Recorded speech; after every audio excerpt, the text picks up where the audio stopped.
Hello everyone, KKM Red Rooster back at you. Today this video, we're gonna go over how to make the seat pan for this hinge bracket on the Coleman CT200U that you can order. It comes in a set, the hinge bracket and the spring bracket.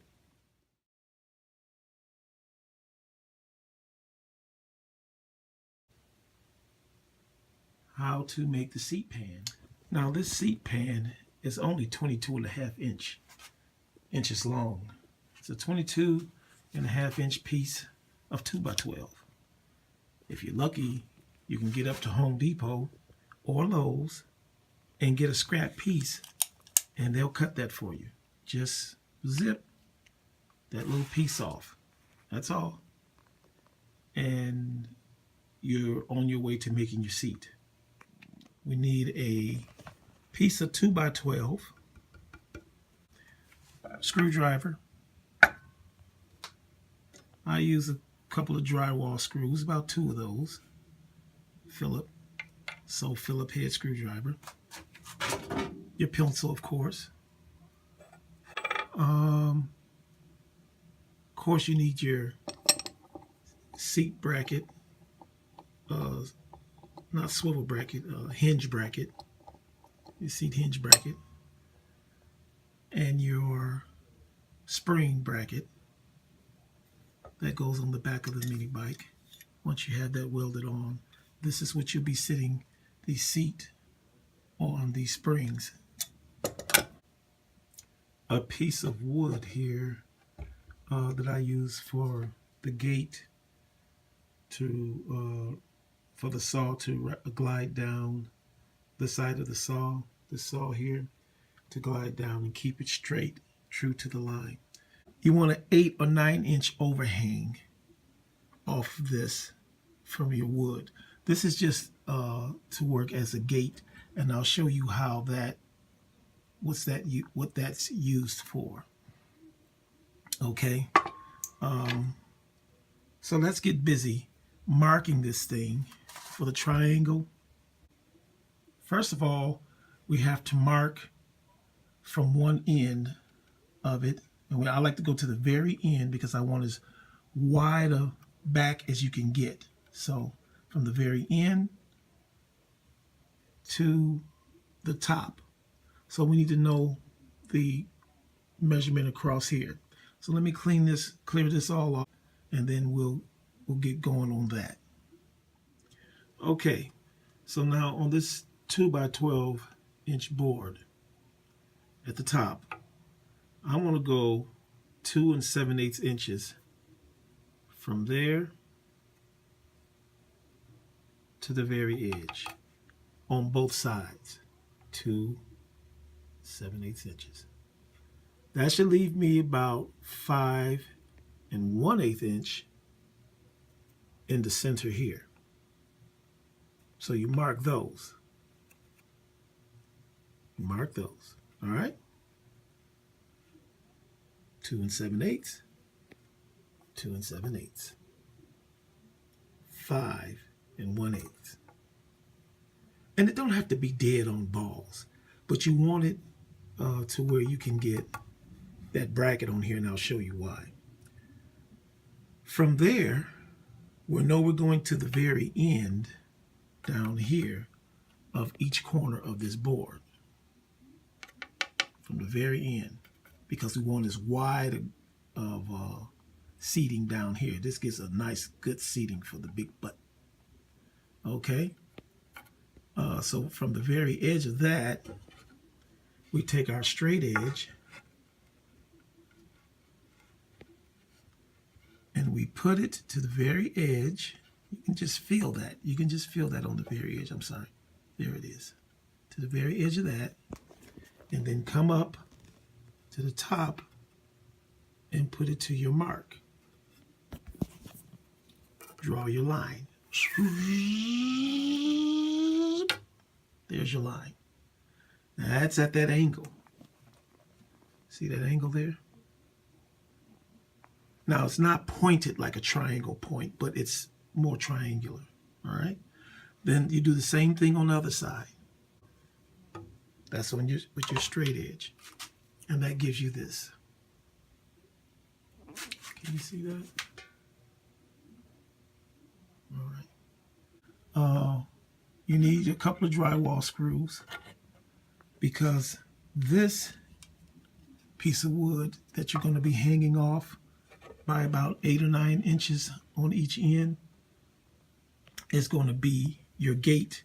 The saw, we want it to rest up against this gate when we're cutting down to make sure we stay true to that line. That's the secret. Stay true to the line. Okay, how do we stay true to that line? With the gate. Now, this, I like to use a taller piece of wood like this one here. Like, what is this thing? Or maybe a piece of 1x2 or something.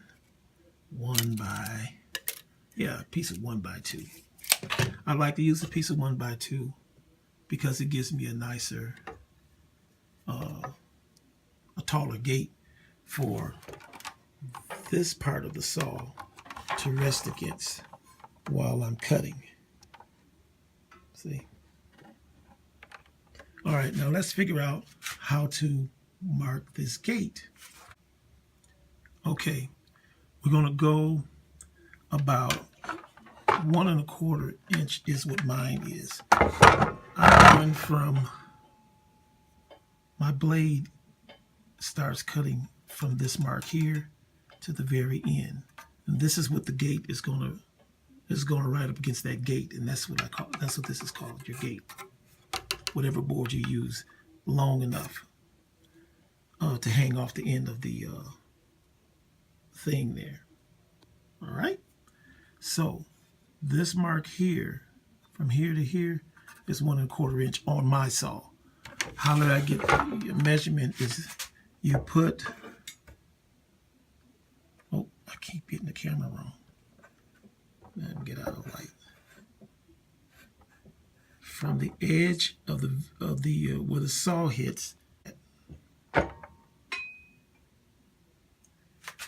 there just happened to be 1 1/4 inch on my saw, and from where the blade goes on this one, you put it on the line, on your angular line, the angled line rather. You put it there, and you mark that on that other end. There it is, magically appeared. So from there to there. Then you take your straight edge, you put it on that, and on the end that you mark down here, on the very back of it,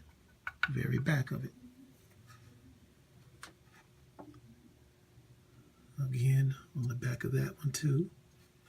So now it's on both of them. Now, I forgot to tell you, the drywall screws, the 2 drywall screws, that's where these come in at. I drilled 2 7/16 inch holes, and I drilled them 7 to 8 inches apart, so that they can screw in the middle of this gate board. Drop your drywall screws in there, because that's what I had, drywall screws. We got wood screws, use wood screws, whatever screws you got. And your screwdriver comes in. Booyah. From the magic of video, screws are down. So now, when I get ready to cut, I put my saw on here, like this, and the saw is going to rest up against that gate, and when I'm cutting, it's going to come to the very edge of that, see, because I'm up against that gate, and it's going to ride that gate, baby, all the way down and follow that angle cutting this line that we put. Whichever line that you want to cut, whichever way you want to do your seat. It's easier to do the triangle because when you're upholstering it, you got to go into these, you know, make those curves and stuff. When you're putting your upholstery on these, you got to fold it over and make sure you get all that on it. But with the straight angle, you're just going straight down, man. You folding that baby down and it's on there. Okay, but it's both of them is worth it. Both of them are worth it. Is worth it. Both of them are worth it. Are worth it. Okay. Hey, listen. If you're from the hood, both of them is worth it. If you're not, both of them are. How about that? All right. Now, let's see what we got here. Let's go and cut this. I'm going to do both sides the same way. Mark it on the edge. Mark it on the edge according to the blade, like this. And then I'm going to move my gate after I cut this one over to the other side. Same thing. Cut that one out. And that's going to give me my triangular cut. Then we'll come back and I'll show you how we mark it for the swivel bracket. Top of the swivel bracket would be here. It's going to sit up here. Not on top of it, not on top of your gate. Your gate will be gone. And that's why you needed plenty of room there, because you're going to drill some holes and you're going to put these, I think they're called T-bolts. I'll show them to you and I'll have the name for you. On the other side, and that's what these are going to screw into. I'm going to show you all of that.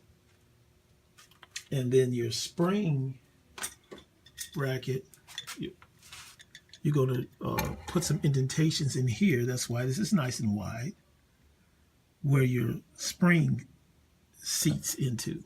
They're going to sit right into that. Okay, so that when you get these put on to your bike, man, it's going to be beautiful. I'm telling you. So let's go cut this wood and then get busy. Part 2 coming up.